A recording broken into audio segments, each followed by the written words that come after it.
on passe à l'exercice 6 et les programmes. Donc on vous dit, on choisit un nombre, on le multiplie par 3, on ajoute 1. Ça c'est le programme 1. Le programme 2, il choisit un nombre, il soustrait 1, il ajoute 2, et il multiplie les deux nombres obtenus. Donc c'est-à-dire qu'il va faire le nombre moins 1, le nombre plus 2, et il multiplie les deux résultats obtenus à l'étape 2. On vous demande tout d'abord de vérifier que si on choisit 5 comme nombre de départ, le programme 1 il donne 16, le programme 2 il vaut 28. Alors, moi je vous conseille de faire des schémas. Programme 1. Je prends 5 au début. Ensuite, je fais 5 x 3, ce qui me donne 15. Et ensuite, je fais 15 plus 1, ce qui me donne 16. Le programme 2,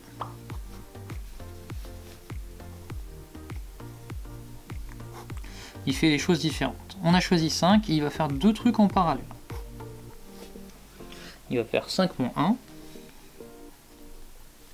ce qui donne 4, et il va faire 5 plus 2, ce qui donne 7. Et à la fin, il va prendre les deux résultats et il va les multiplier entre eux. Ça fait 28.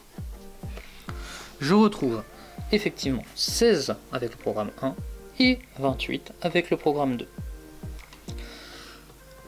On vous dit ensuite que on appelle plutôt a de x le résultat du programme 1 en fonction du nombre x choisi au départ. La fonction b x qui associe x-1 facteur de x plus 2 donne le résultat du programme 2 en fonction du nombre choisi au début. On aurait pu vous demander de le faire vous-même, au final, on vous donne directement les fonctions qui font les programmes en question.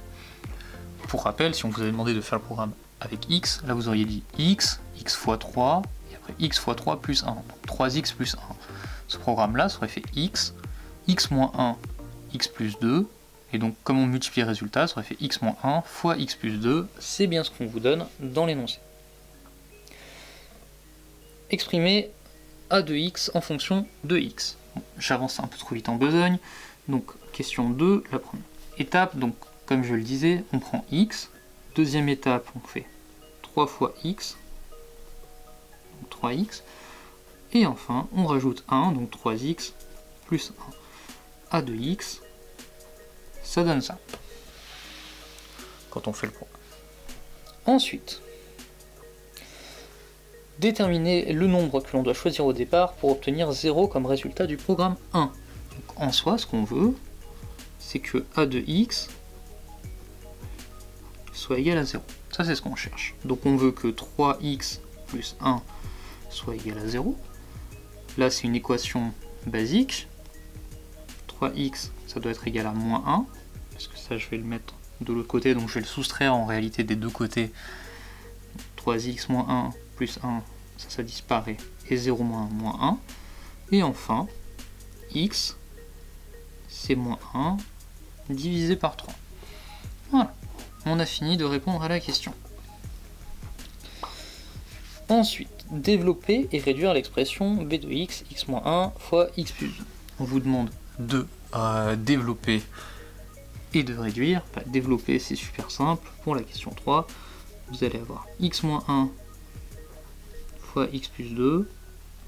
On va faire de la double distributivité. Donc ça. X fois x. 1 x fois 2. 1 fois x. 1 fois 2. Maintenant on met les signes. X positif, là ça reste positif. X positif, 2 positif, ça reste positif. 1 négatif, x positif, c'est un moins. 1 négatif, 2 positif, c'est un moins. On a donc x au carré, plus 2x, moins x, moins 2. Je peux rassembler ensemble les x. Donc x au carré reste là, plus x, 1x si vous préférez, moins 2. J'ai fini de développer mon expression, tout est ok. Dernière question de l'exercice, enfin dernière série plutôt de questions de l'exercice et du brevet de 2019.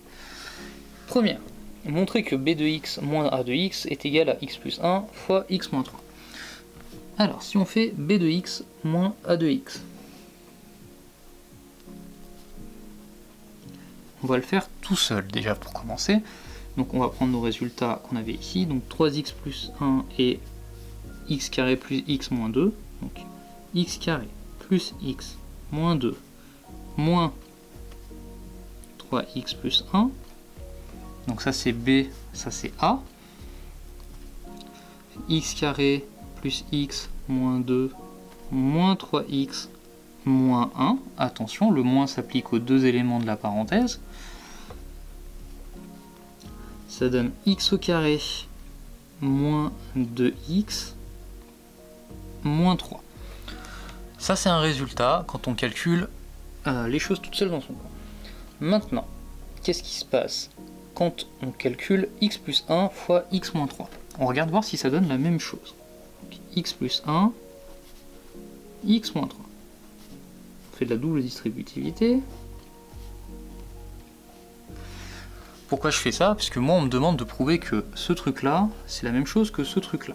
Comme vous ne pouvez pas le comparer à la base, ce qu'on fait c'est qu'on calcule ça à partir de ce que vous avez déjà connu, ce que vous avez fait juste avant, vous avez un résultat, et après on calcule ça, et on regarde si on retrouve bien le même résultat. Si vous trouvez la même chose, c'est bien qu'il y a une égalité.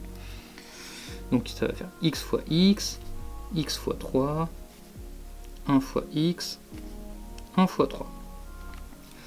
Les signes, positif, positif, là c'est plus, positif, négatif, là c'est moins, positif, positif, là c'est plus, positif, négatif, là c'est moins.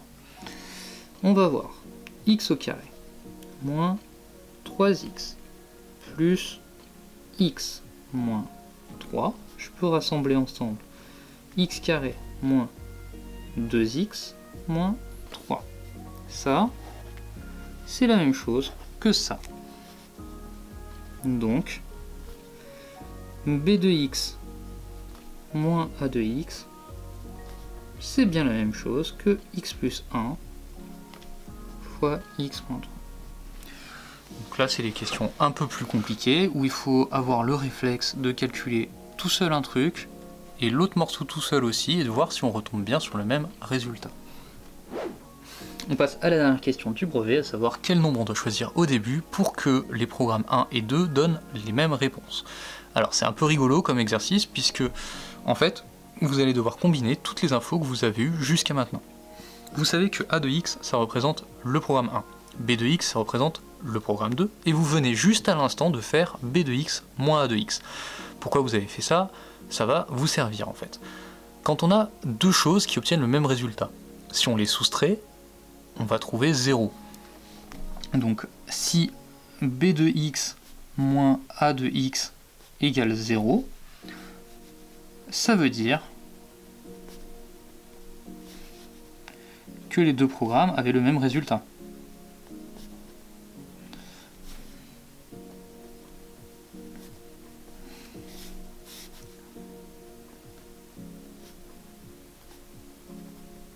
Si on arrive à 3 pour les deux programmes, 3 moins 3, ça va donner 0.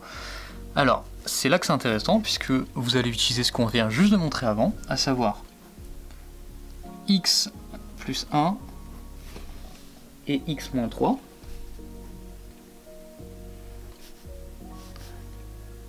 Est égal à 0. On a dit que ça, c'était égal à ça, juste avant. Donc on va essayer de résoudre ça égale ça. Puisque sinon vous devez résoudre une équation avec un x au carré et vous ne pouvez pas le faire. Là, vous allez utiliser une propriété qui vous dit que si a fois b égale 0, alors a égale 0 ou b égale 0. Sous-entendu, si un truc multiplié par autre chose est égal à 0, ça veut dire qu'il y en a un des deux qui était égal à 0 à la base, puisque la seule manière d'obtenir un 0 avec une multiplication, c'est en multipliant par 0. Donc là, on va dire que ce gros morceau-là, c'est A, et que ce gros morceau-là, c'est B. Donc si on cherche x plus 1 égale 0, première possibilité, c'est que ce morceau-là soit égal à 0. Ça revient à dire que x est égal à moins 1. Donc on avait choisi moins 1 au départ. Si on cherche la deuxième option, x-3 égale 0. Ça revient à dire que x est égal à 3. Donc en fait, on a deux cas de figure dans lesquels nos programmes ils donnent le même résultat. Le nombre choisi au début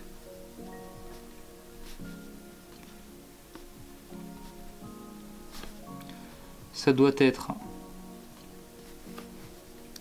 moins 1 ou 3 pour que les deux programmes affichent les mêmes résultats.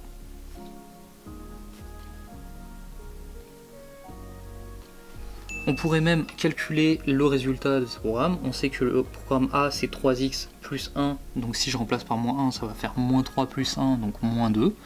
Et le résultat du deuxième cas de figure, ce serait avec 3, donc 3 fois 3, 9, 9 plus 1, 10, donc 10. Lorsque le programme affiche 10 ou que le programme affiche moins 2, vous savez que les deux programmes affichent le même résultat et qu'à la base, il y avait moins 1 ou 3. Voilà, c'est tout pour ce sujet de brevet blanc de maths de 2019. J'espère que vous aurez un peu mieux compris les exercices et les attendus. Il y a des questions qui sont clairement plus difficiles que d'autres. Il y en a qui sont vouées à tester un peu vos limites. Je pense par exemple à la dernière question qui demande de faire une petite réflexion et de voir un peu jusqu'où vous êtes capable de réfléchir pour résoudre un problème.